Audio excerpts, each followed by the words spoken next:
good, everybody? It's your boy Churro, and welcome back to another episode of Bodega Eats, where everybody is. And today, let's talk about the future of big centralized exchanges such as Coinbase and Binance. But I gotta be honest here, I think the future belongs to decentralized exchanges like Komodo's AtomicDEX. So today, let's talk about these guys. Let's go. Alright guys, so if you guys are new to the crypto space, you guys are probably unaware that in some way or form, Coinbase and Binance are centralized. And what makes them centralized is that first, you're able to connect your bank account to the exchange and buy crypto.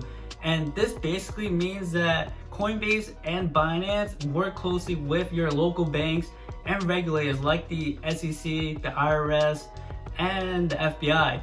And so this is why when you register onto the exchange, you have to submit a identification, either social security or your driver's license. And another feature that makes them really centralized is that you do not have access to your private keys. And this means that if Coinbase suddenly disappears, so will your funds. And so if you don't have a private key, you don't have no ownership. And it's like renting out a car basically.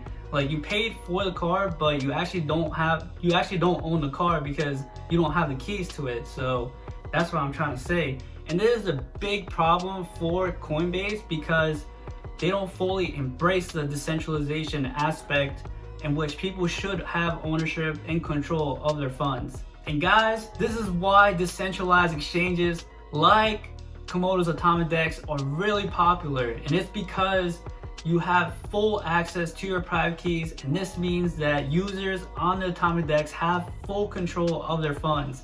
And another cool feature about the AtomicDEX is that you're able to trade directly from your wallet, and if you're the seller, you will earn some trading fees back, which is amazing.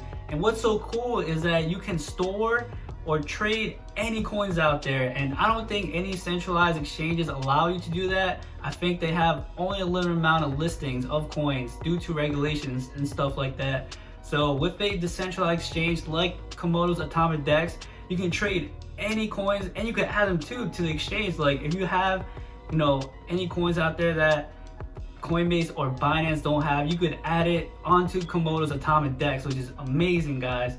And it's also very cheap, it's fast, and it's really secured. And right now, I think currently the developing team of Komodo is currently working on adding DeFi features to the AtomicDEX, which is amazing. And imagine if you could buy crypto with your credit card or debit card on the AtomicDEX. Imagine you could use that on the AtomicDEX. That'd be crazy. That'd be amazing. But yeah, all of it sounds really great, but there are a few issues that is holding me back from going all in with the AtomicDEX. And in general, the blockchain space is still young, so we can't assume that everything is perfect. And so some of the issues I have with the AtomicDEX is first, the liquidity problem. And in the AtomicDEX, there isn't much liquidity. So this means that when you put in a trade or a swap, it may take long for it to go through. And so that's one of the issues I have. And the second issue that I have is that the Komodo team recently announced that the full version that is coming out in January will have KYC.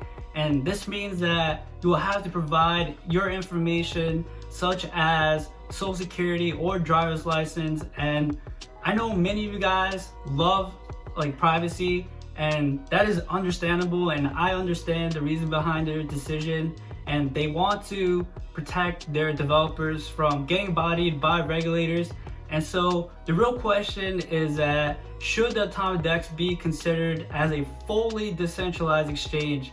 And so my answer to that question is that because they are asking you for your background information like Coinbase and Binance, no, but you still do have ownership of your private keys, which is still very good. And so I think where the AtomicDEX stands is in the middle. I see the AtomicDEX as a mix of centralized and decentralized features. So the answer to my question is no. The AtomicDEX shouldn't be considered as a fully decentralized exchange. And I think that overall that this is a very risky move because the OGs in the crypto space really care about privacy and ownership. So Komodo may lose those people, but then again, like if the whole entire crypto space is fully regulated, then Komodo may benefit from this because they'll be able to swoop into the public and gain new users since they are recognized by regulators. And now to answer the most important question of the day, and this is why I created this video for today, to answer this question. So the question is, what does the future hold for decentralized exchanges? And so aside from Komodo's AtomicDEX, I think that decentralized exchanges in general have a great future. And even with crypto regulations coming in, I think that many decentralized exchanges will still function without bowing down to those regulations. And so the reason I'm saying this is because you still have Uniswap.